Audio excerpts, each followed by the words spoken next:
因为日本的空优完全没有，完全没有，美国就一直在轰炸，然后从哪边起飞？从中国大陆起飞，来轰炸台湾。那这轰炸台湾的过程，那日本军队要躲起来，对不对？怎么躲？就躲在我刚才讲的大兴路、荣兴路、八德皮塘旁边很多竹林，就躲了一堆飞机。然后这个机场有没有飞机？有假飞机。我们现在这个地方的主人姓江，是我们八德社大小江的爸爸江里长。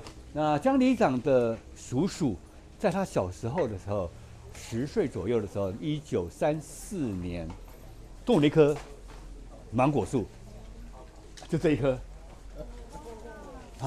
那这棵芒果树现在，我觉得整个在这个地区我觉得很可惜的，我们一直找不到一个二战的痕迹，只有这棵树是二战的痕迹，因为这棵树在长到10年的时候被美军轰炸，一颗子弹、一颗炮弹打到这附近，让它长歪了，从此就歪歪的长，从此歪歪的长，所以就唯一能找到。然后江里长带我去看他的阿嬷的名城，上面有弹孔，都修复了，很可惜，唯一的一个可以印证说美军在1944年对台湾，有人说是无差别轰炸，其实也算了，因为它传单跟轰炸同时到达，那叫无差别轰炸。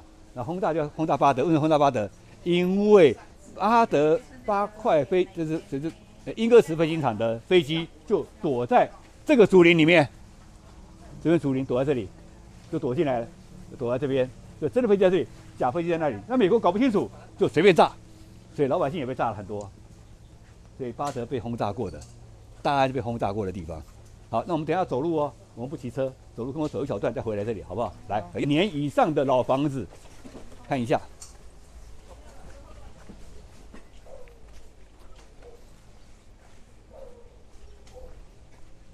这我打过招呼了，没关系哈，没有侵入民宅。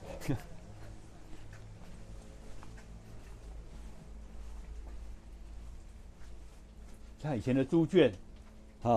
然后这边可以看这边的头港，这以前的老墙都是100年的历史，都是底下有增强过瓷砖，然后我们要走完就回来，不要走在里面，那狗会受不了。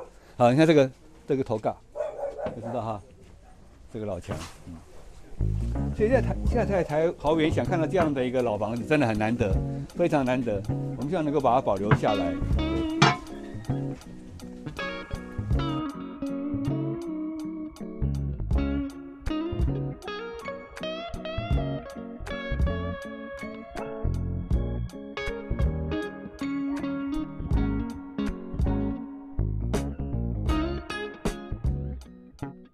那我们前面这里看，它原来的2条跑道，后来美国人来了以后，才在这里重新建新跑道。我应该就1500而已，对不对？1500在前面就停掉了，那后来新建起来到2500多公尺，一直建到尾巴这里2000多。那美国人把它做的混凝土跑道，变成2条跑道，原来是一个大块型的，我刚才讲240几公尺宽的大同时间可以起降的跑道，后来变成了2条跑道，也就是说。英戈斯飞行场或8块飞行场的遗迹还在不在？完全不在了，只有副跑道在而已。所以我们才在副跑道集合，去感受副跑道那个印痕，那个印痕才看到。只要主跑道完全看不到。所以今天有人讲说，那日本时代的跑道完全没有，完全都没有，是重新盖过了。但是回头想一想，当时怀生机场民国62年改怀生机场的时候，这里还有没有飞机起降？有啊。最早飞什么起降？我曾经见过战斗机。战斗机对，你见哪一种战斗机知道？我认不出来。认不出来。他那个时候是飞那个陆军的轻航空侦察机。再早一点。然后再早点的画面那个再早点的话我都不晓得。再早谁停的？我看到是那个。都是美国的飞机。美国第7舰队，它靠基隆港要补给嘛，那补给的时候是不是要整理，对不对？所以它的舰载机全部都停这里。就停在这里，舰载地停这里，然后等基隆港结束，它再回到基隆港再离开。所以曾经提供给在中美合作的时候，提供给美国做舰载机的起降基地，然后后来又变成一个我们讲说你看一些轻航机在停，然后其实它最后来最大的功能不是这个，是射击场。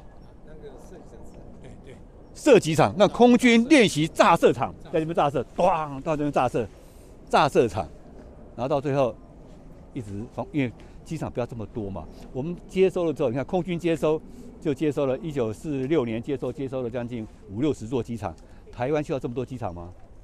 不需要啊，没有必要嘛，根本没必要，也没那么多飞机可以停，所以慢慢就裁撤掉，所以很快的第一个裁撤掉就是我们的副跑道，就裁撤掉，就开始盖空军防炮司令部在那边，然后盖中永招待所，啊，就裁撤掉，然后盖退员宿舍，就那个时代是这样过来的。第一任的第1野战军团司令叫做胡琏胡将军，他把前面的营区叫龙陵营区，后面叫顶龙门营区，然后后面叫做龙岩营区，然后到原来叫龙华营区、龙居营区，然后大南市叫龙腾营区、龙盘营区，全部都龙字辈，所以总共从龙岗以北到大南这里，总共12条龙，12条龙。那这些龙都在哪边？都在属于癌地的那一块，你看到吗？那它的补给要靠台三线补给，台三线补给发生了一些大事，如果这个道路盖好了，这个补给线是不是断掉了？但如果有这个地方，多好用！整个越伦营区机甲部队、反击部队从这里进去，战车20台战车开过去，对，在那边集结，然后从这边反击过去。什么叫反击？我们假设说我们是输，我们当时孤安作战，假设我们是输的。什么叫输？我们不会输了，就是说，假设我们是被老共登陆了，老共登陆最好的点，他想在哪里？就想在机场，桃园机场，那叫中正机场。就开放机场以后，它就可以后续部队进来。那我们就退后，因为机场很难守啊，因为海滩嘛。所以老共如果进来抢占机场了，我们还有哪边可以守？两边有高山顶的杨梅，然后那边有林口台地，所以林口台地我们部署的军事设施。高山顶这个叫什么？那他进来变成一个带口状，他进了带口，然后尖端这里我阻止了尖端，巩固了肩部，最后我集结主要兵力从这里过去打击敌人的腰部，这是机动防御啊。但我现在这个概念，在这个时代已经怎么样？不成立了。为什么不成立？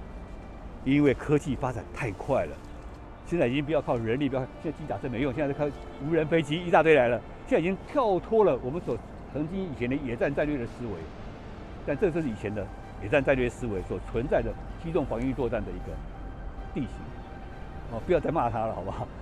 好，每个东西留下都有它的价值跟它的作用。那我们今天做八块飞行场或者莺歌飞行场的一个走读，其实最主要目的是让我们认清一个事情：战争。其实战争没有离我们很远，真的没有离我们很远。竟然八块这么一个祥和的地方，就曾经被轰炸过，被打过。那台湾是一个很特别的地方。台湾，美国想不想要台湾？当然也想啊。美国绝对不能让台湾落于敌人之手。对，如果台湾落于非他的手上，那可能巴士海峡被开放，那个是很麻烦的事情，非常麻烦。